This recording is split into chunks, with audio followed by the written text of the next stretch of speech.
Hello दोस्तों, कैसे हैं आप सब। स्वागत है आप सभी का कॉमिक वर्ल्ड चैनल पर। तो चलिए दोस्तों, शुरू करते हैं राज कॉमिक्स में बाकेलाल सीरीज़ का अगला कॉमिक विशेषांक फल पुत्र। संजय गुप्ता पेश करते हैं फल पुत्र। अपने बाल्यकाल में बांकेलाल ने शंकर भगवान को मांस का अर्क पिलाकर उनके साथ जो शैतानी की थी, तो क्रोधित होकर शंकर भगवान ने बांकेलाल को कर बुला हो भला का वरदान दे दिया था। ये बालक जिसका भी बुरा करेगा उसका भला होगा और उससे बांकेलाल को भी अल्प लाभ होगा। इसलिए आज बांकेलाल जिस किसी का भी बुरा सोचता है उसका तो हो जाता है भला, और बांकेलाल की योजना हो जाती है असफल। उसकी महान इच्छा है राजा विक्रम सिंह को मारकर राजगद्दी पर अपना कब्जा करना, परंतु सत्यानाश, मुच्छड़ फिर बच गया। पिछली योजना असफल होने पर वो फिर एक नई योजना बनाता है, फिर रचता है कोई षड्यंत्र। इस बार कुछ ऐसा करूं कि मोटे मुच्छड़ मनुष्य को बचने का कोई अवसर ना मिले, मगर ऐसा करूं क्या। बांकेलाल को उसके प्रश्न का उत्तर अतिशीघ्र मिल जाने वाला था। हे दैत्य गुरु कृपा, हे खुरपे गुरुदेवा, खुर तो गाय के होवे, खुर तो गधे घोड़ों के होवे, तुम्हारे तो खुर भी ना होवे, फिर भी नाम तुम्हारा खुरपा। कब से खुरपे से घास खोद रहा हूँ, प्रसन्न होना है तो हो जाओ, वरना मैं फावड़ा गुरु की आराधना शुरू करता हूँ। तुम्हारे बस की प्रसन्न होना नहीं है, भाड़ में जाओ। अब मैं करता हूँ फावड़ा गुरु की आराधना। हे फावड़ा देवता गुरु, हे फावड़ा देवता, लोहे से तुम बनते, डंडे से तुम सस्ते, खोद खोद कर भी ना घिसते, हे फावड़ा देवा। ना हो तुम पाव भाजी, ना हो तुम पाव बड़ा, तुम हो फावड़ा। ही। कौन है ये राक्षस, खुरपे और फावड़े की आराधना क्यों कर रहा है। कमाल है, फावड़ा गुरु भी प्रसन्न नहीं हो रहा है, तो फिर मैं करता हूँ कुदाल गुरु की आराधना। अवश्य इसका कोई प्रयोजन है, क्या पता इसके प्रयोजन में मेरा प्रयोजन भी सिद्ध हो जाए, इसलिए मुझे यहीं पर छिपे रहकर इसकी हरकतों को देखना चाहिए। जय कुदाल जय कुदाल जय कुदाल देवा, मूंग की ना अरहर की स्वामी, मूंग की ना अरहर की, ना तुम हो उड़द की, ना तुम हो छिलके की दाल, हो तुम कुदाल, जय कुदाल देवा। वाह वाह, आज तक मेरी ऐसी बेसुरी आरती किसी ने नहीं गाई। मैं तुम पर अति प्रसन्न हुआ भक्त दैत्य मलेच्छ, तुम्हारे दर्शन पाकर मैं धन्य हो गया दैत्य गुरु कुदाल। अरे बाप रे, कुदाल गुरु प्रकट हो गया। बोल, मैं तुझे क्या वर दूँ। दैत्य गुरु, मुझे स्वर्ग चाहिए। दैत्य को स्वर्ग नहीं मिला करता दैत्यराज मलेच्छ, कुछ और मांग। मुझे मरकर स्वर्ग नहीं चाहिए दैत्य गुरु, बल्कि जीते जी चाहिए, यानी स्वर्ग का सिंहासन। किंतु मुझे विष्णु भगवान ने शाप दिया हुआ है कि अगर देवताओं के रहते मैंने स्वर्ग में कदम रखा तो जलकर भस्म हो जाऊंगा। इसलिए मैं चाहता हूँ कि यह कार्य मेरे पुत्र के हाथों संपन्न हो। आप मुझे ऐसे पुत्र का वरदान दें। हाँ, वो मैं दे सकता हूँ। ये ले दैत्य फल, इसे कुदाल से चुहाकर अपनी पत्नी अशुंभी को रात के 12 बजे नीम के पेड़ के तले ले जाकर खिला दियो, तुझे तुरंत एक पुत्र की प्राप्ति होगी। तेरा ये पुत्र बहुत जल्दी बढ़ जाएगा। तेरा ये फल पुत्र तेरे स्वर्ग पहुंचने का कारण बनेगा, और मैं स्वर्ग का राजा बनूंगा। धन्य हो तुम दैत्य गुरु, धन्य हो। तो कुछ भी बोलता रहे, मैं तो उतने ही शब्द बोलूंगा जितना याद करके आऊँ। अब आगे सुन, सावधान, ये फल किसी और के हाथ ना लग जाए, क्योंकि इसे जो भी स्त्री खाएगी फल पुत्र उसी की कोख से पैदा हो जाएगा। और हाँ, इस फल को हाथ लगाने से पहले एक शेर को मारना आवश्यक है, ताकि फल की शक्ति से उत्पन्न हुए बालक में शेर जैसे गुण भी पैदा हों। इतना कहकर दैत्य गुरु कुदाल तो अंतर्धान हो गए, किंतु बांकेलाल के मस्तिष्क में मच गई खलबली। अगर ये फल मुझे मिल जाए तो इसके जरिए मैं किसी न किसी ऐसी खुराफात को अवश्य जन्म दे सकता हूँ जो मुच्छड़ विक्रम सिंह के लिए भयानक सिरदर्द बन जाए। लेकिन फल को हाथ लगाने से पहले शेर को मारने की शर्त भी तो पूरी करनी होगी। राक्षस मलेच्छ शेर मारने ही जा रहा है, अगर वो मुझसे पहले शेर मारकर आ गया तो फिर मैं उस फल को प्राप्त नहीं कर सकूंगा। मेरे लिए शेर मारना कौन सी बड़ी बात है। बांकेलाल ने तुरंत घोड़े की काठी के पास लटके थैले में से एक मजबूत रस्सी निकाली। शेर तो मैं ही मारूंगा, और वो भी दैत्य मलेच्छ पहले। मैं तो रास्ते पे जा रही थी, मैं तो हरी हरी धूप खा रही थी, अब रास्ता भूली तो मैं क्या करूं। मैं उस मानव के पीछे जाकर मैं अवश्य नगर पहुंच जाऊंगी। मगर बेचारी बकरी। अरे बकरी, तू बड़े सही वक्त पर मिली। मैंने बकरी को पेड़ से लटका दिया है। मैं अब मैं इस खंजर के साथ इस पेड़ के पीछे दपक कर खड़ा हो जाता हूँ। जैसे ही शेर आकर इस बकरी पर झपटेगा, मैं खंजर फेंक कर उसे मार डालूंगा। बकरी की गंध पाकर शेर बहुत जल्दी आ गया। घर ओ बकरी, हाँ, मुझे देखकर डर से पेड़ पर चढ़ रही है। इससे पहले कि ये पेड़ पर चढ़ जाए मैं इसे दबोच कर नाश्ता करूँ। शेर बकरी पर झपटने ही वाला है। बकरी तक पहुंचने के लिए शेर लगभग खड़ा सा हो गया, जिससे उसके पेट का नाजुक हिस्सा बांकेलाल की तरफ हो गया था। यह बिल्कुल उसी मुद्रा में आ खड़ा हुआ जिसमें कि मैं चाहता था। अब मुझे तुरंत खंजर मारकर इसका काम तमाम कर देना चाहिए। खचाक। ओ, अब मैं समझ गया। अब समझ में आया कि ये बकरी पेड़ पर नहीं चढ़ रही थी बल्कि लटकी हुई थी और किसी शिकारी ने लटकाई थी मेरा शिकार करने के लिए। मेरे पंजे बकरी की कान में फंस गए, लगता है खड़े खड़े ही मर जाऊंगा। हड़प्पा दी की हो। वो मारा, शेर मारा गया। अरे, वो रहा शेर। इसका टैटू तो मैं पीछे से जाकर ऐसे ही दबा दूंगा। लो जी, शेर का तो हो गया काम तमाम। मलेच वापस लौट पड़ा, जबकि बाकेलाल तो वापस लौट भी चुका था। राह में फलों के बाग से मैंने एक दूसरा फल भी तोड़ लिया था, जिसे मैं इस फल के बदले यहाँ रख देता हूँ। ही ही। लेकिन इस फल को देखते ही राक्षस चौंक पड़ेगा, क्योंकि ये फल दैत्य फल जैसा नहीं है। एक तरीका है। फल को एक जैसा बनाने का काम मेरे घोड़े की मूंछ के दो बाल करेंगे। अब जल्दी से फल को यथास्थान रख दूं, क्योंकि राक्षस भी आ रहा है। उसकी निगाह मुझ पर पड़ गई तो फल को तो वो अपनी पत्नी को बाद में खिलाएगा, पहले मुझे खा जाएगा। राक्षस मलेश ने आकर फल देखा तो चौंक पड़ा। अरे, दैत्य फल की शक्ल कैसे बदल गई? इस पर बाल कैसे उग गए? ओ हाँ, दैत्य गुरु ने कहा था कि शेर मारने पर फलपुत्र में शेर के राशि गुण आ जाएंगे। फल में तो ये गुण आ भी गए। फल पर उगी शेर जैसी मूछें इस बात का सबूत है। शायद इसलिए इसकी शक्ल भी बदल गई है। फल में तो आ गए, मगर फल पुत्र में तो ये गुण तभी आएंगे जब मैं ये फल अशुंभी को खिला दूंगा और वो एक पुत्र को जन्म देगी। ही। मलेच को फल पर संदेह हो जाता तो वो अवश्य दैत्य गुरु की मदद से मुझे खोज निकालता और मार डालता। ही। बाकेलाल दैत्य फल प्राप्त करके तुरंत महल की ओर लौट पड़ा। फल तो मैंने प्राप्त कर लिया, अब महल चलकर सोचूंगा कि इस फल का सदुपयोग कैसे करूं। जबकि इधर महल में उसी समय राजा विक्रम सिंह देख रहा था एक अनोखा सपना। अरे भगवान शंकर, आप ही कहो कैसे आना हुआ? पुत्र विक्रम, तेरे राज्य में एक दुखिया स्त्री रहती है, उसका नाम लाजो है। ही। उसके पति का नाम शर्म कुमार है। उसके विवाह को 18 बरस हो चुके हैं, किंतु वो संतानहीन है। और वो इसलिए क्योंकि उसकी संतान का योग तेरे हाथों से होकर जाता है। क्या मतलब भगवान शंकर? मतलब ये पुत्र कि अगर तू स्वयं अपने हाथों से उसके लिए एक पुत्र यज्ञ करे और मेरे नाम का 1001 बार जाप करे, तो मैं प्रकट होकर तुझे पुत्र फल दूंगा, जिसे खाकर वो एक कीर्तिवान, धैर्यवान व बलवान पुत्र की माता बनेगी। ऐसी विधि के विधान में लिखा है, इसलिए मैं स्वप्न में आकर तुझे ये सब बातें बता रहा हूँ। जैसी आपकी आज्ञा प्रभु। इसी के साथ विक्रम सिंह की नींद टूट गई और तुरंत उस स्त्री का पता लगाओ और प्रबंध मंत्री को यज्ञ की तैयारी का आदेश दो। राजा विक्रम सिंह के आदेश पर पुत्र यज्ञ आरंभ हो गया। धैर्यवान पुत्राय नमः। ओम नमः शिवाय। कीर्तिवान पुत्राय नमः। ओम नमः शिवाय। महाराज, वो स्त्री मिल गई। यही है लाजो और उसका पति शर्म कुमार। अब तुम जाओ और बाकेलाल जैसे ही आए उसे भीतर भेज दो। महाराज, हमारा क्या कसूर है? अप्पा नु क्यों बुलवाया है? मतलब हमें क्यों बुलवाया है? घबराओ नहीं शर्म कुमार, हम सब कुछ बताते हैं। फिर जिस वक्त विक्रम सिंह लाजो और शर्म कुमार को भगवान शंकर के सपने के विषय में बता रहा था, बाकेलाल भी वहां पहुंचा। क्या मोटा सच कह रहा है? यह बिल्कुल सत्य है, भला मैं राजा होकर झूठ क्यों बोलूंगा? फिर झूठ और सच का पता तो यज्ञ के समाप्त होते ही चल जाएगा, क्योंकि या तो भगवान शंकर प्रकट होंगे अथवा नहीं होंगे। हाँ, यज्ञ कर लेने में कोई हानि भी नहीं है, क्या पता ये सच ही हो। दरअसल आज तक इसकी एक भी मुराद इसलिए पूरी नहीं हुई क्योंकि यह भगवानों से बहुत सारी मुरादें मांगती थी। तब तक एक कान से दूसरे कान होती हुई ये चर्चा पूरे विशालगढ़ में जोरों से फैल गई। मगर ये सच है तो लाजो के साथ साथ साथ ही पूरे विशालगढ़ के भी दिन फिर जाएंगे। मुझे तो लगता है कि उसकी गोद में ईश्वर का कोई अवतार ही जन्म लेगा। बाकेलाल भी यज्ञ स्थल पर आ पहुंचा। आओ आओ बाकेलाल, देखो, हर बार भगवान तुम्हें दर्शन देते हैं, किंतु इस बार भगवान ने मुझे सपने में दर्शन दिए और लाजो के लिए पुत्र यज्ञ करने का आदेश दिया। ओम नमः शिवाय। ये तो बहुत अच्छी बात है। और सबसे अच्छी बात तो ये है कि मुझे दैत्य फल के सदुपयोग का मार्ग दिखाई पड़ गया। बाकेलाल ने बुन ली थी एक जबरदस्त योजना। अगर महाराज के स्वप्न वाली बात सत्य है तो फिर जैसे ही शंकर भगवान वो फल राजा को देंगे, मैं कोई भी तिकड़म बिड़ाकर वह फल दैत्य फल से बदल दूंगा, जैसा कि मैंने दैत्य मलेच के साथ भी किया। ओम नमः शिवाय।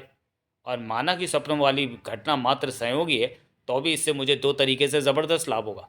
एक तो ये कि मेरा दैत्य फल खाकर जब लाजो कीर्तिवान धैर्यवान पुत्र के स्थान पर दैत्य पुत्र को जन्म देगी और दैत्य विशालगढ़ में उत्पात मचाएगा, तो पूरा विशालगढ़ ही मोटे का शत्रु बन जाएगा। ओम नमः शिवाय। दूसरा लाभ ये होगा कि अगर स्वप्न वाली बात सत्य होती है, यानी कि भगवान शंकर विक्रम सिंह को फल देते हैं जिसे कि मैं बदल दूंगा, और जब बलवान पुत्र के स्थान पर दैत्य पुत्र जन्म लेगा तो मैं चलूंगा एक और ज़बरदस्त चाल। ओम नमः शिवाय। ओह, लगता है मोटे के 1000 जापों के साथ यज्ञ पूरा हो गया। बाकी जोर से बोलो ओम नमः शिवाय। ओम नमः शिवाय। लाजो तू भी बोल ओम नमः शिवाय, ओम नमः शिवाय। सेनापति भी बोले ओम नमः शिवाय, ओम नमः शिवाय। श्याम कुमार तू भी बोल ओम नमः शिवाय, ओम नमः शिवाय। सारे बोलो ओम नमः शिवाय, जोर से बोलो ओम नमः शिवाय। टन टन टन टन टन टन। दूसरे ही पल देख राजा विक्रम सिंह वायदे के मुताबिक मैं आ गया। जय भोले बम बम भोले, भोले शंकर तेरा ही सहारा। ਤੁਹਾਡੀ महिमा अपरंपार है, बोलो बम बम, बोलो बम बम। ओ लगता है मोटे को भगवान शंकर ने दर्शन दे दिए। भगवान शंकर हमें भी दर्शन दो। ओ हाँ अप्पा की कसूर कितना। वह चुप कर, यह तो भगवान कृष्ण का भजन है। सॉरी, दर्शन दो घनश्याम नाथ मोरी आँखियाँ प्यासी रे। अबे चुप कर, ये तो भगवान कृष्ण का भजन है। शंकर भगवान का भजन गा। पुत्र विक्रम सिंह ये ले शिवफल। ओह शिवफल, हाँ पुत्र, अभी से मेरी भक्तन लाजो को खिला देना। उससे ऐसे जो पुत्र होगा वे समस्त मानव जाति के कल्याण का मार्गदर्शक बनेगा। किंतु हे बोले शंकर, भोले भाले कृपा निधान नीलकंठ कैलाशी बम बम बोले, कृपया इन्हें भी तो दर्शन दे। नहीं पुत्र, अगर इन्हें भी दर्शन दूंगा तो अन्य मानव भी दर्शन पाने के लिए आ जाएंगे। पुत्र, दर्शन देने के कुछ नियम होते हैं। मेरे लिए तो सभी मानव एक समान हैं, और फिर मंदिर में शिवलिंग रूप में उन्हें मेरे दर्शन तो हो ही जाते हैं। जैसी आपकी इच्छा प्रभु। विक्रम सिंह ने सिर उठाया तो पुत्र, एक बात का ध्यान रखना, फल इस स्त्री को खिलाने से पूर्व इसके हाथों 50 ऐसी स्त्रियों के केशों में सरसों का तेल लगवाकर उनकी चुटिया अवश्य गुथवाना, जिनके सिरों में जुएं व लीखे ना हो। अब पहुँच चल देंगे। जैसी आपकी इच्छा प्रभु। ही शंकर भगवान के अंतर्धान होते ही, महाराज क्या यही वो फल है? हे हाँ बाकीलाल, यही है शिव फल।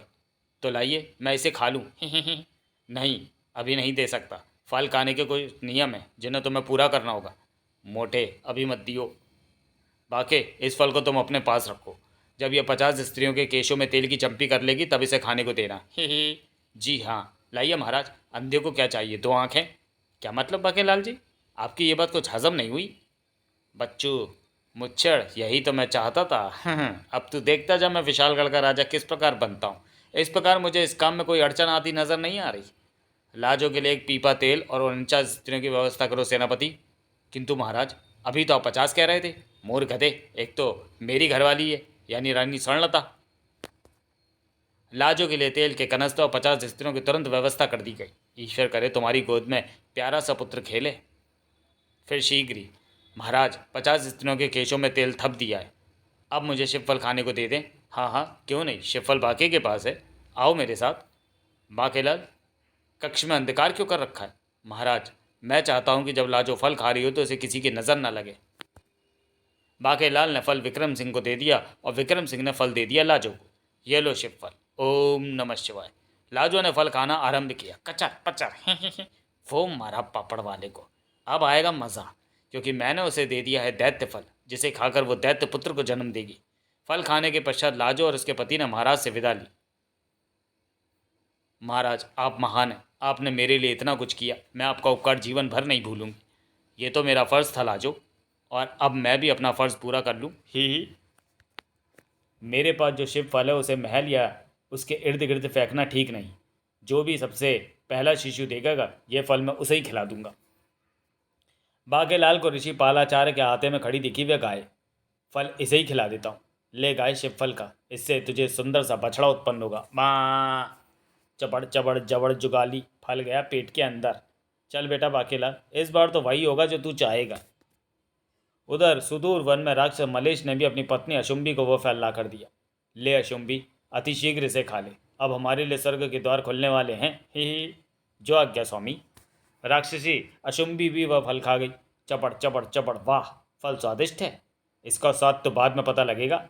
24 घंटों के भीतर ही सर्वप्रथम पुत्र को जन्म दिया लाजो ने, जिसे देखते ही दाई की चीख निकल गई। ये बालक शिव का अवतार नहीं लगता, ये तो राक्षस का अवतार लगता है। क्या भक्ति है बुढ़िया, तू मुझे राक्षस का अवतार बताती है, तेरी ये मजाल। बुढ़िया की चीख सुनकर बाकेलाल ठिठक कर वहीं रुक गया, और वहीं से गुजर रहा था। क्या हुआ? राजा ने जो शिवफल लाजो को खिलाया था उससे लाजो को दैत्य पैदा हुआ है। उसने तो मेरी गर्दन ही पकड़ ली थी, मैं किसी तरह बचकर आ पाई हूँ। अरे सुनो तो, ये तो बताती जाओ कि बालक इतनी जल्दी कैसे पैदा हो गया। शायद ये चमत्कारी फल का कमाल है। वो मारा। अभी तो और भी बहुत से कमाल तब होंगे जब दैत्य फल पुत्र तेजी से बड़ा होगा और अपना दैत्यपन दिखाएगा। मेरी योजना बिल्कुल सही रास्ते पर आगे बढ़ रही है। इधर ऋषि पालाचार की गाय को भी हुई प्रसव पीड़ा।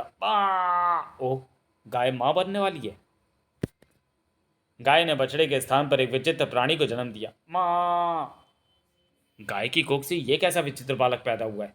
शरीर से तो यह मानव है और थोबड़े से गाय। जन्म तो ईश्वर की कृपा से ही संभव होता है। जहां मैं इतने अनाथ और बेसहारा बालकों को पाल रहा हूँ, वहीं यह बालक गोमेद भी फल जाएगा। शायद इसलिए मेरा नाम पालाचार्य है। आप व्यर्थ ही चिंतित मत हो महर्षि, मैं तो स्वयं ही पल जाऊंगा। मुझे भूमि पर उतार दे ताकि मैं बड़ा हो सकूं। यह ईश्वर का ही कोई चमत्कार हो सकता है। हाँ, मैं भगवान शिव के आशीर्वाद से उत्पन्न हुआ, किंतु ध्यान रही यह बात किसी को पता ना चले। और हाँ, मेरे जवान होते ही तुम्हें एक लोकगीत गाना होगा। अगर तुमने ऐसा ना किया तो तुम्हारा परलोक बिगड़ जाएगा और तुम नरक को प्रस्थान करोगे। ही। बालक को भूमि का स्पर्श मिलते ही वो जवान हो गया। अब मैं तुम्हें पुरानी दाल नए तड़के वाला गीत सुनाता हूँ, मतलब रीमिक्स। सैया मूंग की बासी दाल खाना रे, खा के फिर डकार न मारना रे। वो खा के फिर डकार न मारना रे, तम तमा तम तम। अपनी उंगलियां चाटना रे, मेरी तारीफों पे पुल बांधना रे, तम तमा तम तम। बासी दाल रखी होगी, दाल में मक्खी भी होगी, बिल्ली की जूठी ऐसी दाल न चखी होगी, खुशी खुशी खाएंगे हम दोनों खाना रे। वाह, ऐसा लोकगीत तो मैंने कभी भी नहीं सुना। तुम्हारे स्वर्ग जाने का मार्ग पक्का हो गया। राक्षस राक्षस मलेच्छ का पुत्र भी पैदा होने के पश्चात तेजी से बढ़ने लगा। ये दैत्य फल का कमाल है। दैत्य पिताश्री, मेरा नाम जड़ बुद्धि कैसा रहेगा? जड़ पर ही पूरा पेड़ खड़ा होता है, अति सुंदर। अशुंभी, अब वो दिन दूर नहीं जबकि मेरा पुत्र मेरे लिए स्वर्ग का मार्ग प्रशस्त करेगा। किंतु वहां पहुंचने के पश्चात देवताओं से युद्ध आसान ना होगा, इसलिए मुझे कुछ तैयारी करनी होगी, जिसके बाद मैं शीघ्र ही लौटूंगा। तब तक तुम मेरे पुत्र को हष्ट पुष्ट और बलवान बनाने के लिए इसे पौष्टिकता से भरपूर मानवों के मांस का भोजन करवाओ। माताश्री, पिताश्री स्वर्ग क्यों जाना चाहते हैं? बेटा मेरे लाल, मेरे चांद के दाग, स्वर्ग में अप्सराएं रहती हैं। तेरे पिताजी वहां जाकर उनका नृत्य देखना चाहते हैं और उनके हाथों से सोमरस पान करना चाहते हैं। ता फिर तेरा की हो। मैं तेरी बात का अर्थ नहीं समझी पुत्र जड़ बुद्धि। माताश्री, तुम बहुत भोली हो और पिताश्री बड़े चालू। वो तुम्हें उल्लू बना रहे हैं। जरा सोचो, जब स्वर्ग में अप्सराएं होंगी तो फिर पिताश्री तुम्हें वहां क्यों लेकर जाएंगे? मुझे तो ये लगता है माताश्री की पिताश्री कोई तपस्या वपस्या करने नहीं गए, बल्कि तुम्हारे रहने का जुगाड़ करने गए हैं। तुम घबराओ मत दैत्य माताश्री, अब मैं पैदा हो गया हूँ, दैत्य पिताश्री की अकल ठिकाने लगा दूंगा। हे दैत्य देव, ये तो मैंने सोचा ही नहीं था। होड़प्पा दी की हो। गोमेद और जड़बुद्धि का नामकरण तो हो गया था, अब बचा था लाजो का पुत्र। अजी, आप समझे नहीं। शिवजी की सेना में तो सभी भूत प्रेती हैं, इसलिए हमारा पुत्र शक्ल से ऐसा है। तुम जी बस इसका नाम रखने की सोचो। मैं अभी पुरोहित जी को नामकरण के लिए बुलाकर लाता हूँ। अपना नाम मैं खुद ही रख लूँगा। तुम मुझे गोद से नीचे उतारो। लाजो ने जैसे ही उसे गोद से नीचे उतारा, उसका कद बड़ा होता चला गया। अरे, ये तो इतना बड़ा हो गया। आज से मेरा नाम होगा क्लेशकारी। क्लेशकारी? मैं तो इसके लिए बकरी का दूध लाया था, अब इसे कौन पिएगा? हाँ, मुझे क्या इंसान का बच्चा समझाए तो दूध पिलाओगे? मैं तो खाऊंगा ताजी बकरियां। मैं नहीं। मैं नहीं, मुझे छोड़ दो। मुझे खाकर तुम्हें एक ही बकरी मिलेगी, लेकिन अगर तुम मुझे छोड़ दो तो मैं कुछ बकरियों को जन्म दूंगी और फिर जब वो बड़े हो जाएंगे तब तुम पेट भर कर उन्हें खा लेना। मैं नहीं पुत्र, बकरियां तो राक्षस खाते, तू इंसान है। तू अच्छे संस्कार सीख, अपने पिताश्री के चरण स्पर्श कर बेटा। चारण, ये रहे मेरे पिताश्री के चरण। दुष्ट, छोड़ मुझे। हाय हाय, शंकर भगवान ने ये कैसे पुत्र का वरदान दे दिया। ओह, मेरी आंखों में तिनका गिर गया। हाय राम, अजी चोट तो नहीं लगी? नहीं नहीं, चोटें थोड़ी ना लगी हैं। सिर के बाल नीचे गिर के देख, फिर तुझे पता लगेगी कि चोट लगती है नहीं। दैत्य फल पुत्र ने निगाहें ऊंची की तो उसे जाती हुई दिखाई दी भूसे से भरी बैलगाड़ी। ओह, इसी की बैलगाड़ी से वो तिनका मेरी आंख में आ गिरा है। तेरी बैलगाड़ी की तो ऐसी की तैसी। बचाओ! फिर लोहार के बच्चे, मुझे ये बकरी भून कर दे, वरना तुझे भट्टी में झोंक दूंगा। क्लेशकारी की हरकतों की खबर शीघ्र ही राजा विक्रम सिंह तक पहुंची। हुड़प्पा दी के हो महाराज। वो मारा, आखिर वही हो रहा है जैसा मैंने सोचा था। दैत्य अपना रंग दिखाने लगा। आपने ठीक नहीं किया महाराज। आपको क्या पड़ी थी हमारे लिए पुत्री एक एक करके मेरी लाजों को शिवफल खिलाने की? मुझे नहीं, भगवान शंकर को पड़ी थी। आप तो कह रहे थे कि ऐसा पुत्र संसार का कल्याण करेगा। मैं नहीं, स्वयं शंकर भगवान कह रहे थे। अगर आप सपनों वाली बात किसी को ना बताते तो आज ये नौबत ना आती। मैंने नहीं बताई, मुझे भगवान शंकर ने आदेश दिया था। हमें क्या पता, शंकर भगवान ने हमें दर्शन थोड़ी दिए थे। क्या मालूम वो फल आपने अपनी ही कोई प्रयोजन सिद्ध करने के लिए मेरी लाजों को खिलाया। भगवान शंकर ने तुम्हें दर्शन नहीं दिए तो इसमें मेरा क्या दोष। तभी और आ गए, महाराज दुआई हो, हमें क्लेशकारी से बचाओ। उसने हमारे खेतों में ढोर डंगर छोड़ दिए, हमारी खड़ी फसल को बर्बाद हो गई। फसल को पक्षियों से बचाने के लिए मैंने अपनी सास को मुंह काला करके खेत में फसल के बीचों बीच खड़ा कर दिया था, जैसे खेतों में बुत को खड़ा करते हैं। खेतों में घुसे मवेशियों ने उन्हें भी कुचल डाला। कुछ और आ गए, महाराज उस लफंगे ने हमारे मटके फोड़ दिए। मेरे बापू ने उसे ललकारा तो उसने उन्हें उठाकर कुएं में फेंक दिया। बाकेलाल उड़ापाती क्यों हो महाराज। फिलहाल इन्हें आश्वासन देकर घर भेजिए और सेनापति को दैत्य पकड़ने के लिए सैनिकों को भेजने का आदेश दीजिए।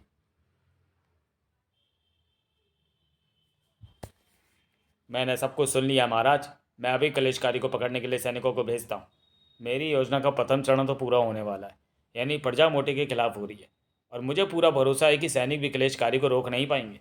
तब मैं अपनी योजना का द्वितीय चरण पूरा करूंगा। 50 सैनिकों की एक टुकड़ी कलेशकारी को पकड़ने के लिए महल से निकली। मैं जाता तो अकेले ही जाता महाराज, लेकिन मेरे जाबाज 50 सैनिक कलेशकारी को जिंदा या मुर्दा पकड़कर कुत्ते की तरह घसीटते हुए यहाँ ले आएंगे। आप बस जल्लाद को फांसी का फंदा तैयार करने का आदेश दें। 50 सैनिकों ने कलेशकारी को उस समय घेर लिया जिस समय वो अपनी टांगे न दबाने वाले निर्दोष एवं भोले वाले लोगों को सता रहा था। साक आ आ तुम्हारी यह मजाल। अब तो मैं कलेशकारी के कहर से कोई नहीं बचा सकता। पहले मैं तुम्हें कोड़े मारूंगा, फिर अलाव जलाकर तुम्हें भूनूंगा और नमक नींबू लगाकर खाऊंगा। पकड़ लो इस दुष्ट को। जल्दी ही कई बैलगाड़ियों में भरकर सैनिक वापस महल लौटे। अरे ये क्या, सैनिक कलेशकारी को जिंदा या मुर्दा पकड़ कर तो लाई नहीं। अरे ये तो बड़े मजे से बैलगाड़ी पर बैठकर चले आ रहे हैं। यह ज़रूर उसे मारकर उसकी लाश को चील कौओं के खाने के लिए वहीं फेंक कर आए होंगे। चलो देखते हैं। मगर बात कुछ और ही थी। कलेशकारी ने 50 सैनिकों की खाल में भुस भर के उन्हें वापस भेज दिया। अब ये सैनिक खेतों में खड़े करने के काम आएंगे। अगर मैं जाता तो मैं भी इनके बीच बैठा होता। अच्छा हुआ मैं नहीं गया। ईश्वर जो करता है भले के लिए करता है, मगर अब ईश्वर क्या करेगा।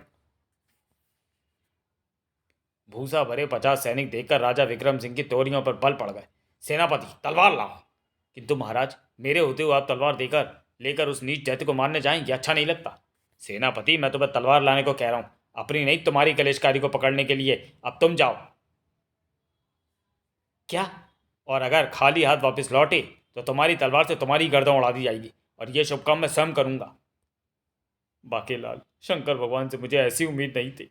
आखिर उन्होंने मेरे साथ छल क्यों किया।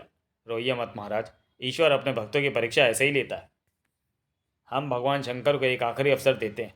अगर सेनापति कलेशकारी का सिर काट कर ले आया तो ठीक, अन्यथा विशालगढ़ में अब शंकर भगवान के मंदिरों में ताले चढ़वा दिए जाएंगे, घंटे टनटनाना बंद कर दिए जाएंगे, और भविष्य में कोई नहीं कहेगा ओम नमः शिवाय। बाकेलाल मैं चाहता हूँ कि तुम स्वयं यह कार्य करो। विक्रम का आदेश पाकर बाकेलाल को हामी भरनी ही पड़ी। जड़ बुद्धि तो कहेगा ओम नमः शिवाय। भाइयों, हम राक्षस आदिकाल से बुराई के प्रतीक के रूप में जाने जाते हैं, किंतु वास्तव में हम राक्षसों का नाश स्वयं राक्षसों के ही हाथों हुआ है। भला वो कैसे? वो ऐसे, क्योंकि मृत्युपरांत जब सभी प्राणियों के कर्मों के लेखा जोखा के हिसाब से ही उन्हें स्वर्ग या नरक मिलता है। हम राक्षस सदैव दुराचारी कार्य करते रहे, पाप का पलड़ा हमेशा हमारी ओर ही झुका रहा, इसलिए हमें सदैव नरक का ही भागी बनना पड़ा। और इसी बात पर हम स्वर्गवासियों से चिढ़ते रहे और बार बार उन पर आक्रमण करते रहे। इसी बात पर सब बू करो बू। भूतकाल से हो भूतकाल से ही कभी भी राक्षसों ने इस बात पर गहराई से विचार नहीं किया कि अगर हम भी सत्कर्म करें तो हमें भी पुण्यों के आधार पर स्वर्ग मिल सकता है। सारी लड़ाई स्वर्ग के लिए ही तो होती है, जो कि हमें वैसे भी मिल सकता है। इसी बात पर सब ही करो ही। तो भाइयों, पुण्य तभी मिलेगा जब हम इंसानों की भलाई के कार्य में हाथ बटाएंगे। तो फिर चलो इंसानों की बस्ती में। हाँ चलो। जड़ बुद्धि ने विशालगढ़ के खेतों से भलाई का कार्य आरंभ किया। भाइयों, हमसे भयभीत मत होना, हम तुम्हारी मदद करने आए। तुम्हारे खेत हम जोत देंगे, कुओं से पानी भरकर हम तुम्हारे घरों में पहुंचा देंगे। तुम्हारे मवेशियों को स्नान कराना, उन्हें चराना, गाय भैंसों का दूध काटना, भारी सामान इधर से उधर पहुंचाना, हम सब कर देंगे। था राक्षस होकर भलाई के नीच कार्य करते हुए तुझे शर्म नहीं आती हरामखोर? मैं तुझे राक्षस जाति का नाम चुल्लू भर पानी में नहीं डुबोने दूंगा। था आओ निकम्मो, तुम भी आओ, सबको ठीक कर दूंगा। कलेशकारी नाम है मेरा। था हमेशा माँ कर दो कलेशकारी। हम जड़ बुद्धि की बातों में आकर रास्ता भटक कर भलाई के रास्ते पर चले गए थे, अब हम तुम्हारा साथ देंगे। क्लेशकारी ने जड़ बुद्धि को खेतों में पुतले की तरह गाड़ दिया। भलाई के काम में कभी कभी जूते भी खाने पड़ते हैं। संयोग से क्लेशकारी की खोज करता बाकीलाल भी उसी समय उधरी से निकला। ओह, ये पुतला तो बिल्कुल राक्षस जैसा लग रहा है। बाकीलाल पुतले को बैलगाड़ी पर लाद कर महल में ले आया। हिक हिक, अरे बाकीलाल जी, राक्षस को मार लाए? अगर महाराज पूछेंगे तो कह दूंगा कि मरने के बाद ये राक्षस पुतला बन गया। विक्रम सिंह दौड़ा दौड़ा आया। बाकीलाल, क्या क्लेशकारी मारा गया? अभी तो मैं उसका एक साथी ही मार कर लाया हूँ, उसे भी शीघ्र ही पकड़ कर मार दूंगा। अरे, ये तो अभी जीवित है। सैनिकों की तलवारें तुरंत बाहर आई। क्या जीवित? बाप रे, ये तो सच में राक्षस ही निकला। ठहरो, इसे मारना नहीं, इसे जकड़ कर काल कोठरी में बंद कर दो। दुष्ट राक्षसों को मधुमक्खियों से कटवा कर मारते हैं। नहीं महाराज, राक्षस कलेशकारी अपने साथी को छुड़ाने जरूर यहाँ आएगा, तब हम उसे मार गिराएंगे। इसलिए ही तो मैंने भी इसे नहीं मारा था। बाकीलाल, लोग मेरी हाय हाय क्यों कर रहे हैं? राजा विक्रम सिंह, हाय हाय। ये लोग आपको ही कलेशकारी के जन्म का उत्तरदायी समझते हैं महाराज, किंतु सब ये क्यों नहीं समझते कि मैंने ये सब भगवान शंकर के आदेश पर किया है। उन्होंने ही तो मुझे शिवफल दिया था। ये सारी गड़बड़ शंकर भगवान के द्वारा उत्पन्न हुई है, अब उन्हें ही ठीक करने आना भी चाहिए। भगवान शंकर? मगर शंकर भगवान केवल हमारे कह देने भर से यहाँ थोड़े ही आएंगे, उन्हें आना ही पड़ेगा महाराज। सेनापति को वापस बुलाइए और तुरंत एक ऐलान करवाइए। कैसा ऐलान? फिर जल्दी ही सभी शिव मंदिरों में ताले जड़वा दिए गए। अरे, मंदिर में ताला क्यों जड़ रहे हो? महाराज का आदेश है कि जब तक शंकर भगवान कलेशकारी की समस्या दूर नहीं करते तब तक शिव मंदिरों पर ताले पड़े रहेंगे। कोई शंकर भगवान की पूजा नहीं करेगा और ना ही कोई घंटा बजाएगा। मगर हम तो शंकर भगवान के पुजारी हैं, हम पूजा किसकी और कहाँ पर करेंगे? बाकेलाल ने योजना अनुसार इस समस्या का हल भी बता दिया। इसका हल तो बहुत साधारण सा है महाराज। आप स्वयं शंकर भगवान का रूप धर लें, इससे हमारे दो लाभ होंगे। एक तो भक्त आपके रूप में शंकर भगवान की पूजा कर सकेंगे, दूसरे शंकर भगवान आपकी इस हरकत से रुष्ट होकर आपसे ये पूछने अवश्य आएंगे कि बोल राजा, मेरा रूप क्यों धरा? सेनापति, नगर में ऐलान करवा दो कि आज के बाद शंकर भगवान के रूप में महाराज ही पूजे जाएंगे। अगर किसी ने इस नियम को भंग किया तो उसे मृत्युदंड मिलेगा। हाँ सेनापति, ऐसा ही करो। ठीक है महाराज। अब आएगा मज़ा। भगवान शंकर तो ना आने के, बल्कि मुच्छर मोटे की हरकतों से कुपित होकर प्रजा ही दुष्ट विक्रम सिंह को गद्दी से उतार कर पत्थरों से मार डालेगी, क्योंकि स्वयं भगवान बनने से बड़ा पाप कोई दूसरा नहीं होता। बाकेलाल के आदेश पर एक बहरूपियों को वहां बुलवाया गया, जिसने राजा विक्रम सिंह को भगवान शंकर बनाने में कोई कसर नहीं छोड़ी। वाह महाराज, आप तो बिल्कुल शंकर भगवान लग रहे हैं। एक कमी रह गई, बिना कंठ नाक के कोई भी आपको भगवान शंकर नहीं मानेगा महाराज। किंतु नाक तो मुझे डस लेगा। मैंने सपेरे से विषहीन सर्प लाने को कह दिया था। ही, अरे वाह भगवान शंकर, मेरा काम बन गया। ये तो नीलकंठ है, थोड़ा सा विष्णु के गले से ही चूस लूंगा, फिर ठीक है। इधर राक्षसों का साथ मिलते ही कलेशकारी और भी क्रूर हो गया। हे, मानव मखनी तैयार हो गई या नहीं? बस तरी में मक्खन डालना बाकी है कलेशकारी महान। उसके बाद फटाफट रुमाली रोटियां भी बना लेना ताकि भोजन का आनंद आ जाए। जबकि विशालगढ़ की प्रजा से कलेशकारी से छुटकारा पाने के लिए तपोवन के ऋषियों की शरण ली। इसके लिए तो 10 की गिनती वाला यह शांति यज्ञ करना होगा। 10 की गिनती वाला? हाँ, घबराओ नहीं, सब ठीक होगा। ऋषि समस्या छुटकारा सिंह की देख रेख में यज्ञ आरंभ हुआ। 1 स्वाहा, 2 स्वाहा, 3 स्वाहा, 4 स्वाहा, 5 स्वाहा, 6 स्वाहा, 7 स्वाहा, 8 स्वाहा, 9 स्वाहा और ये 10 स्वाहा। यज्ञ पूर्ण हो गया। यज्ञ का प्रताप से संकट की राह दिखाई पड़ गई। अरे, विशालगढ़ के अहोभाग्य, स्वयं भगवान शंकर विशालगढ़ के राजमहल में प्रकट होने वाले हैं। क्या? भगवान के आगमन पर ही अब इस समस्या का छुटकारा संभव होगा। तो फिर चलो राजमहल। हाँ, मैं उनसे पूछूंगी क्या उन्होंने ही राजा विक्रम सिंह को शिवफल दिया था, तो क्या हमें भी भगवान शंकर के दर्शन करने नहीं जाना चाहिए? मूर्ख, हम ऋषि हैं, ईश्वर तो हर समय हमारी आंखों के सम्मुख रहते हैं, बस जरा सा ध्यान धरा, दर्शन कर लिए। राजमहल में प्रवेश करते हुए उन्हें दिखाई पड़े राजा विक्रम सिंह। वो रहे भगवान शंकर। महाराज, भक्त आ गए, आप ध्यान मग्न ही रहें। इनके हाथों में पत्थर तो दिखाई नहीं पड़ रहे, होने तो चाहिए। शिव भक्तों ने चारों ओर से भगवान शंकर का रूप धरे बैठे राजा विक्रम सिंह को घेर लिया। इन्हें दूध एवं लस्सी से स्नान कराओ, धूप जलाओ, आरती गाओ। अरे डमरू वाले बाबा चले बिहार रचाने। अरे जय जय शिव शंकर, कांटा लगे ना कंकर। शिव जी की जटाओं से गंगा की धारा भी प्रभावित हो रही है। गंगा जल ग्रहण कर लो, अपना जीवन सफल बना लो। भोले शंकर, तेरा ही सहारा, विशालगढ़ छोड़कर दूर न जाना। ये क्या हो रहा है? ये तो सबके सब रजमूल महाराज को भगवान समझकर ही पूजने लग पड़े। सेनापति, गंगा की धार रुक रुक कर क्यों आ रही है? जाकर देखो। अभी देखता हूँ बाकेलाल जी। अवसर मिलते ही शंकर भगवान के कंठ से थोड़ा सा विष चूसकर मैं भी बन जाऊंगा विषैला। सेनापति दौड़ा दौड़ा एक स्थान पर पहुंचा। सैनिक, जटा में पानी रुक रुक कर क्यों आ रहा है? नल का ठीक से नहीं गेड़ रहा क्या? गेड़ गेड़ गड़बड़ नल का गेड़ने में नहीं है सेनापति जी, गड़बड़ उस खोखली बेल में थी जिसका प्रयोग हम जल की धार महाराज की जटाओं तक पहुंचने में नली के रूप में कर रहे हैं। वहां अवरोध आ गया था, किंतु मैंने वह अवरोध दूर कर दिया है। ओह अच्छा, जटा से बहती जल की धारा अब ठीक हो गई थी। मैं तो साबुन भी ले आया। दोबारा जटा की धार में स्नान करने का पुण्य मिले ना मिले। महल के प्रांगण में घंटियों, श्लोकों व आरतियों के स्वर गूंज रहे थे, किंतु कैलाश पर्वत पर खामोशी छाई हुई थी। आश्चर्य है, बाकी स्थानों से तो आ रही हैं, विशालगढ़ से तो मुझे अपनी पूजा आराधना का कोई संकेत नहीं मिल रहा। भक्तों की आरती का समय तो हो ही गया है, किंतु ना तो अभी तक मंदिरों में बजने वाले घंटों के स्वर यहाँ गूंजे हैं, और ना ही पवित्र श्लोक व धूप अगरबत्ती की सुगंध वातावरण को महका रही है, और ना ही दूध की धार बह रही है। भक्तजनों की आरतियों के स्वर भी नहीं गूंज रहे, ना ही कोई मुझे भोग लगा रहा है। भगवान, ऐसा तो पहले कभी नहीं हुआ। जो पहले कभी नहीं हुआ वो अब कैसे हो गया? मुझे इस रहस्य का पता लगाना ही होगा। भगवान शंकर ने विशालगढ़ की ओर झांका। रहस्य उनकी समझ में तुरंत आ गया। अरे ये क्या क्या हुआ भगवान? कोई राजमहल में मेरा रूप धरकर बैठा है और मेरे भक्त उसे ही शंकर भगवान समझकर दूध से स्नान करा रहे हैं। ओम नमः शिवाय। घंटे भी वहीं पर बज रहे हैं, टन टन टन। आरतियां भी वहीं पर गूंज रही हैं। ओह, ये सारी श्रद्धा उस बहरूपे भगवान को मिल रही है, इसलिए आज कैलाश पर चुप्पी छाई है। और ये तो अपना विक्रम सिंह ही है, राजा विक्रम सिंह। जब तक भगवान शंकर स्वयं आकर मुझे उस फल के विषय में नहीं बताएंगे, मैं ऐसे ही मौन व्रत धारण किए बैठा रहूँगा। लेकिन राक्षस मलेच्छ मौन व्रत धारण करने वाला नहीं था। ये तो अच्छा हुआ कि मैं तुम दोनों की कुशल क्षेम जानने के लिए थोड़ी देर के लिए गुफा आ गया, वरना मुझे पता ही नहीं चलता कि हमारा बेटा राजा विक्रम सिंह की कैद में है। मैं अभी अपने सारे राक्षसों को इकट्ठा करके विशालगढ़ पर चढ़ाई करता हूँ और अपने बेटे को छुड़वा कर लाता हूँ। हमारे सभी राक्षस क्लेशकारी से मिल गए। सुना है वो बहुत ताकतवर दैत्य है, तो मैं कौन सा कमज़ोर हूँ? मैं अकेले विशालगढ़ वालों की ईंट से ईंट बजा दूंगा, और ईंटें भी मैंने पक्के वाले भट्टे से उठवाई हैं। इधर विक्रम सिंह को भगवान शंकर समझकर लगी भक्तों की भीड़ से महल का पूरा प्रांगण भर गया। ओम नमः शिवाय। टन टन टन टन। मुझे लगता है ये लोग मृत्यु दंड के भय से ही ऐसा कर रहे हैं। बाकेलाल, उड़ तेरा किया हो। तभी उन पर ईंटों की वर्षा हुई। अरे ये कौन ईंटें बरसा रहा है? ओह, लगता है ईंटें बरसाने वाले लोग आ गए। वो मारा। मलेच्छ भीतर आ गया।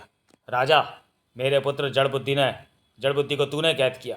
तेरी ये मजाल, उसे मैंने दैत्य फल के प्रभाव से पैदा किया। वो मेरे लिए स्वर्ग जाने की सीढ़ी है और तूने उसे ही कैद कर लिया। छोड़ दे उसे, अन्यथा तेरी ईंट से ईंट बजा दूंगा। अरे ये तो राक्षस मलेच्छ है। ओ, तो जड़ बुद्धि इसी का पुत्र है, किंतु उसे तो मैंने साधारण फल दिया था, फिर जड़ बुद्धि इतनी जल्दी बड़ा कैसे हो गया? ओ हाँ, वो बड़ के वृक्ष का फल था जो जीवन में एक बार ही उगता है, उसी के प्रभाव से जड़ बुद्धि बढ़ गया होगा। सेनापति को भी खटका लग गया। ये राक्षस किस दैत्य फल की बात कर रहा है? इस प्रश्न का जवाब भी ढूंढना होगा, क्योंकि शिव फल खाकर दैत्य किस प्रकार पैदा हो गया, इस प्रश्न का उत्तर अभी तक मुझे नहीं मिला है। फिलहाल तो इससे छुटकारा पाना होगा। सेनापति के सैनिक भी गुलेल लेकर आ डटे। ईंट का जवाब होता है पत्थर। मारो मारो, चाहे तो तीर मार लो, चाहे तो तलवार मार लो, मगर पत्थर से मत मारो। बेचारा मलेच्छ, मेरी मृत्यु गुलेल के पत्थर लगने से ही होनी थी। ओह, दैत्य गुरु कुदाल ने बिल्कुल ठीक ही कहा था कि इसका पुत्र इसके स्वर्ग जाने का कारण बनेगा। ये उसी को छुड़ाने के चक्कर में मारा गया। कलेशकारी राक्षसों की भारी सेना लेकर उस गुफा के निकट आ पहुंचा था। अब वो समय आ गया कि मैं स्वर्ग के सिंहासन को प्राप्त करने का अपना अभियान आरंभ करूं। ये गुफा सीधे कैलाश पर्वत को जाती है। हम इस गुफा के रास्ते कैलाश पर्वत पर पहुंचकर शंकर भगवान को अगवा कर लेंगे और फिरौती में स्वर्ग का सिंहासन मांगेंगे। उसके बाद उन्हें और समस्त देवी देवताओं को अपना गुलाम बनाकर मैं बनूंगा त्रिलोकी। हे आगे बढ़ो। ठहरो राक्षसाज कलेशकारी। क्या बात है दैत्य भ्रमणकारी? राक्षसाज, शंकर भगवान को अगवा करने के लिए कैलाश पर्वत जाने की जरूरत नहीं है। भगवान शंकर तो विशालगढ़ के राजमहल में ही साक्षात पधारे हुए हैं। उनके दर्शनों के लिए वहाँ पूरा विशालगढ़ जमा हो गया। मैं स्वयं अपनी आंखों से ये नज़ारा देख कर आ रहा हूँ। हे, क्या ये बात? ये तो खुशी की खबर लाया है, मगर उसे मेरे सामने भगवान मत कह। तो फिर चलो विशालगढ़ के राजमहल में। हा, घेर लो शंकर को। हाँ, दैत्य फल की कृपा से मैं इसी उद्देश्य के लिए पैदा हुआ हूँ। ये तो क्लेशकारी है, क्लेशकारी, और ये भी दैत्य फल का नाम ले रहा है। ये अपने साथ भूसा तो नहीं लाया? अगर दैत्य फल राक्षस मलेच्छ के पास था, तो फिर वो लाजो के पास कैसे पहुंचा, जिसकी कोख से कलेशकारी पैदा हुआ है? इसका मतलब वो दैत्य फल ही था जो लाजो ने खाया, और लाजो को दैत्य फल बाकेलाल ने अंधेरे में खाने को दिया था। अब समझा मैं तेरी चाल बाकेलाल। सेनापति, तू क्या समझ गया? मर गए। लगता है सेनापति मेरी योजना को भाग गया। अब ये तेरी पोल खोल देगा। कलेशकारी के आगमन के साथ ही लोग भाग खड़े हुए। मत भागो, भगवान शंकर इसका संहार करेंगे। भागो। वो तो आंखें ही नहीं खोल रहा। तू भाग ले भैया। शीघ्र ही कलेशकारी का गंडासा भगवान शंकर की गर्दन पर रखा था। आंखें खोल शंकर, तू मेरी कैद में है। ये तिलिस्मी गंडासा है जिसके स्पर्श के पश्चात तू अंतर्धान भी नहीं हो सकता और हिल भी नहीं सकता। ये मोटे को शंकर भगवान समझ रहा है। ओह, ये तो बहुत अच्छा हो रहा है। गंडासा चलाता क्यों नहीं कमबख्त। तभी धाड़। आ दूर हट शैतान। अब गोमेद तुझे और तेरी राक्षस सेना को अपने पैने सींगों से छेद डालेगा। गोमेद? अब ये गोमेद कहाँ से आ गया? थाड़ नहीं, दूसरी टक्कर मत मारना। थाड़ नहीं, तीसरी टक्कर मत मार जड़ना। तीसरी टक्कर खाकर कलेशकारी धाड़ से भूमि पर गिर पड़ा। मेरी मृत्यु गौ मानव की तीसरी टक्कर से ही होनी थी। महाराज, अब तो नेत्र खोलिए। ये सारा षड्यंत्र मेरी समझ में आ गया है। सेनापति ने विक्रम सिंह को सारी बातें कह सुनाई। तब दुष्ट बाकेलाल, सच बोल, सच सच बोल। क्या सेनापति जो कह रहा है वो सच है? क्या तूने फल बदल दिया था? वो महाराज, जी हाँ। और अब तो सच में शंकर तांडव कर उठी। बाकीलाल, और तेरा की हो। तभी ठहरो बस विक्रम सिंह। बाकीलाल ने जो कुछ भी किया वो तो विधि का विधान था, क्योंकि अगर वो फल न बदलता तो लाजो की कोख से कलेशकारी पैदा न होता, जबकि ऐसा होना आवश्यक था, क्योंकि कलेशकारी का जन्म विधि के विधान में लिखा था और उसका जन्म न सिर्फ मानवों के लिए बल्कि देवताओं के लिए भी बहुत कष्टकारी सिद्ध होता। इसलिए नियति ने उसकी मृत्यु की रचना गोमेद के रूप में पहले से ही लिख दी थी। बाकेलाल ने ही महर्षि पालाचार्य की गऊ को वैश्य फल खिलाया था जिससे कि गोमेद पैदा हुआ, और बाकेलाल ने आपको मेरा रूप देकर तो कमाल ही कर दिया, अन्यथा क्लेशकारी मेरे पास आ धमकता। इस कार्य के लिए बाकेलाल की जितनी भी प्रशंसा की जाए वो कम है। लाओ लाजो पुत्री, जा, मैं तुझे एक सुंदर पुत्र का वरदान देता हूँ। मैं धन्य हो गई प्रभु। इसी के साथ भगवान शंकर अंतर्धान हो गए। और अच्छा भक्तों, अब मैं चलता हूँ। बाके तेरा की हो तेरे की। ये तो नकली भगवान शंकर निकले। अब इन्हें डसने का कोई लाभ नहीं। अंत में बाकी मेरा अच्छा बाकी बेड़ा गर्क, बनी बनाई योजना का एक बार फिर बेड़ा गर्क हो गया। उसके बाद जड़ बुद्धि की शराफत को देखते हुए उसे रिहा कर दिया गया। हुड़प्पा चल देंगे यहाँ समाप्त। तो चलिए दोस्तों, वीडियो को यहीं समाप्त करते हैं और मिलते हैं बाकेलाल सीरीज के अगले कॉमिक विशेषांक जादुई कान में। तब तक के लिए धन्यवाद।